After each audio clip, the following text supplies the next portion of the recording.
host of the Gridiron.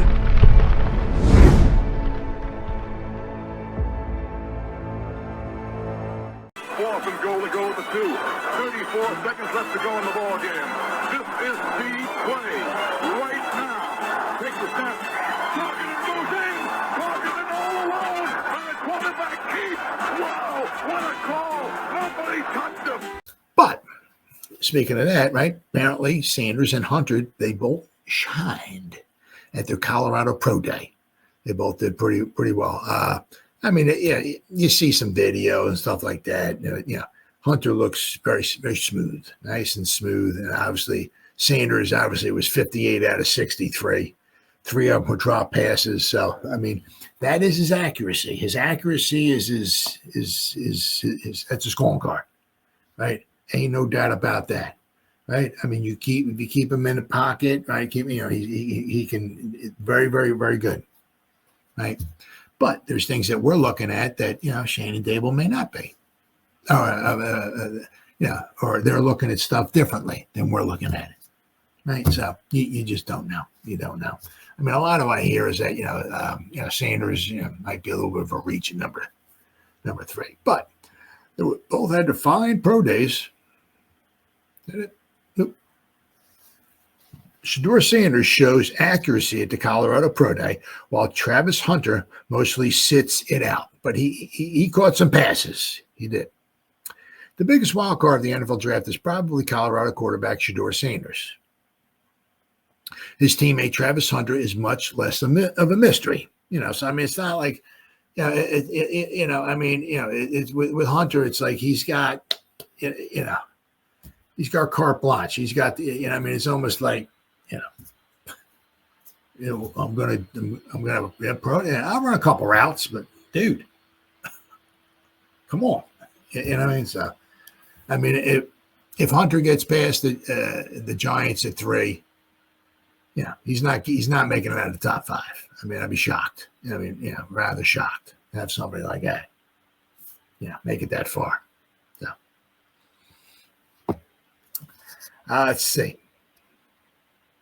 The Heisman Trophy winner who played more snaps than anyone in college football last season as a two-way player. So, needless to say, there's a lot of tape on the guy, right? We'll mostly let the tape speak for itself. Once again, I don't blame him. What the hell's the guy got to prove? I mean, God, and he's the Heisman Trophy winner, right? That makes sense because he's very unlikely to fall out of the top 5 picks. I'd be shocked if he gets to number 5.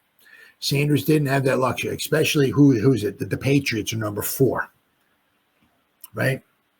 So the thing is with them, I mean, they for them maybe they can take was it Campbell? I think the offensive lineman from LSU. We're going to be talking about him a little later in our program here, right? But I mean, for Drake May, he could use another weapon, right? So I mean, if Hunter were to fall to the Patriots number 4, I mean, they should just hand the card right in. Don't field no call, nothing. Just hand the card in. I mean. So, Sanders didn't have that luxury. Sanders has been speculated to go as high as 2nd overall to the Browns, who sent a group to the Colorado Pro Day that included owner Jimmy Haslam and coach Kevin Stefanski. I'm sorry, excuse me for that. Or perhaps late in the 1st round. So, you don't know where Sanders is going to go. Sanders was his normal accurate self at Friday's practice, especially on some deep balls, though it's hard to take too much out of a passing exhibition in shorts and T-shirts with no defense against him. But one throw at 55-yarder with good accuracy to Jimmy Horn Jr. stood out. They got some videos here. His deep ball looked effortless, and he put it where he wanted it to be. Let's see. Eric Galco, I believe his name is, director of football operations for the Shrine Bowl, logged Sanders as completing 58 out of 63 passes during the workout, and 3 of the incompletions were drops. Again, it's far from a game situation, but it should reinforce the accuracy that Sanders displayed throughout his college career. That is his calling card. Accurate. Didn't seem to be the type of pro day workout that has teams buzzing and changing the draft board in a dramatic way, but Sanders reinforced his strengths, which is, you're fine with that, right? The last thing you want to do, I mean, I can see where he'd be a little shaky or this or that or whatever, but, the reason why you have your own pro day is your nerves might, you're throwing to your own players, got your coach telling you where to do, so that's your calm your nerves. So if you go to a guy's own pro day and he starts throwing the ball over guys' heads or throwing it into the turf and stuff like that, obviously that ain't good. But, Sanders, accuracy, accurate. And that's what they got today. They got to see that firsthand. But once again, being accurate, if I got somebody's 10 yards away from me and I throw a football, I could be accurate. That's not when you got 37 guys rushing down on you trying to rip your freaking head off. I'm not out there trying to read a defense and this. It looks like cover 2, and then they change it to cover 3. Well, it looks like cover 1, and then they pop it to cover 2 as you're dropping back the pass. You're like, whoa, where did the other safety come from? There was supposed to be oh man, I'm screwed. You know what I mean? Right? So, Colorado's pro day draws an audience. For most of the 2000s, Colorado's program was far off the map. There wasn't an NFL talent coming through Boulder. No, there wasn't. 2011 cornerback Jimmy Smith and offensive tackle Nate Solder were first-round picks. Before that, the Buffaloes hadn't had a first-round pick since 2003.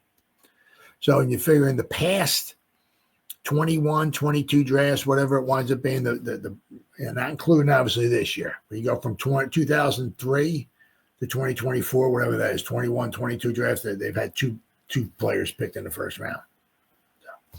On Friday, Colorado U's Pro Day was televised live by NFL Network. That's big time. The program has come a long way since prime time took over. While Colorado has some possible third-day picks, the show on Friday was all about Shedeur Sanders and Travis Hunter. Both could end up as top 5 picks. Colorado hasn't had a top 5 pick since Michael Westbrook in 1995. He was a fantastic player. Let me tell you what, boy. He did a very good job for the Eagles. But Sanders had a few more questions to answer than Hunter. With Sanders, the projections on where he might go in the draft vary wildly. Yes, they do. That's because while he was a productive quarterback who elevated the program at Jackson State and then at Colorado, there are concerns about his arm strength, athleticism, and size. He seems to still be in play for the Cleveland Browns at the number 2 pick or could slide in the first round. Yeah, he is a wild card. Tell you what, Deion Sanders, Shedeur's father and Pro Football Hall of Famer, was pumping up both of his stars to the NFL teams. He and Travis Hunter, to me, are the most bankable 2 young men in this draft. What can surprise you? Of course, Deion said on NFL Network, what can surprise you? Shedeur, nothing but consistency with some of the dysfunctional situations that I may say that were we placed him in. But he still exceeded all expectations. I think he holds the record for completion percentage in college football, right? He's that guy. And Travis Hunter ain't nobody like him. We can search far and near, and you're not going to find anybody like him. You're talking about consistency of 2 guys that I don't care what happens on that field or in life. You know what they're going to do. Shedeur Sanders made a sales pitch for himself. All I need is an opportunity. Simple. Sanders told ESPN, whatever franchise wants to change their franchise, then it's no doubt who to go with. I've done it over and over and over, so you'd be a fool not to pick me. Well, hey, you know what I mean? Confidence. You got to have confidence as your quarterback. Now, whether you want to prove it or not, it's a different story, but you want to have a guy with confidence, and that's Shedeur Sanders, without question. Cam Ward, too. So, right. Travis Hunter has some crisp routes.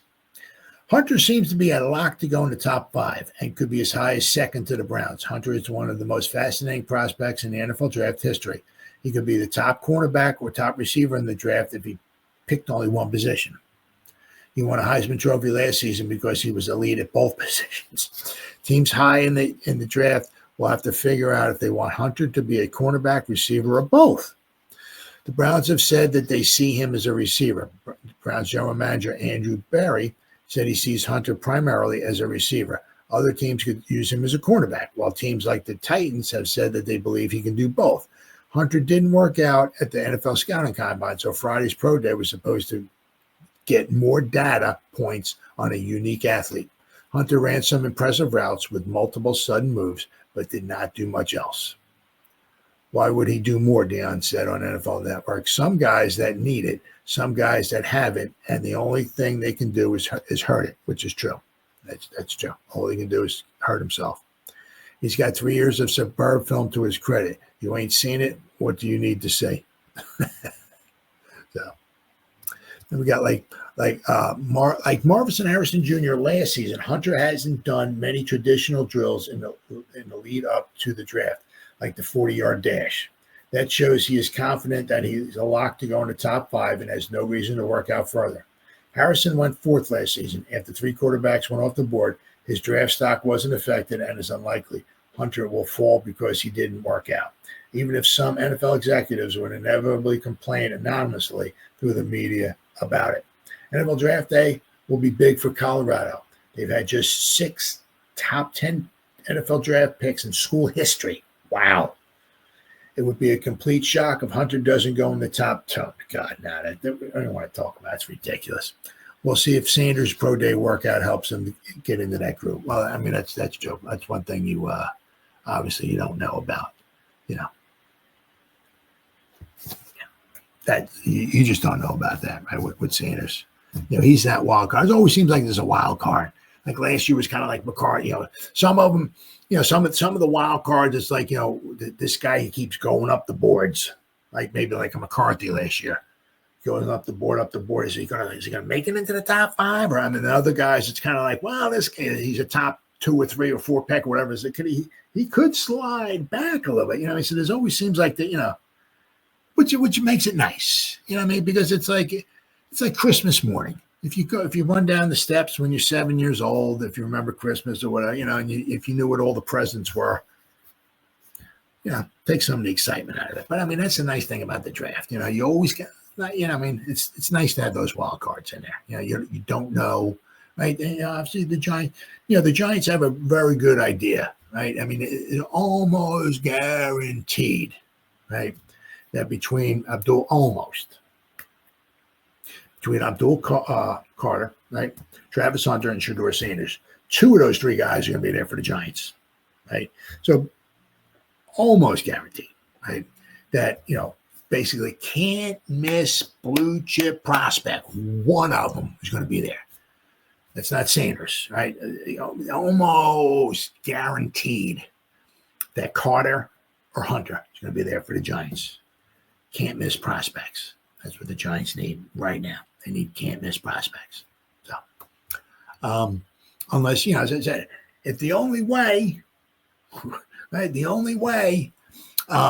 one of those guys, both of those guys are not there for the Giants, meaning Carter and Hunter would be, that means Cam Ward's still available. So maybe it means that Cam Ward falls to the Giants. Maybe we have our new starting quarterback going forward. So we'll have to wait and see. So, once again, it doesn't matter what I think, and it doesn't matter. All that matters is what does Brian Dable, right, or Shedeur Sanders think.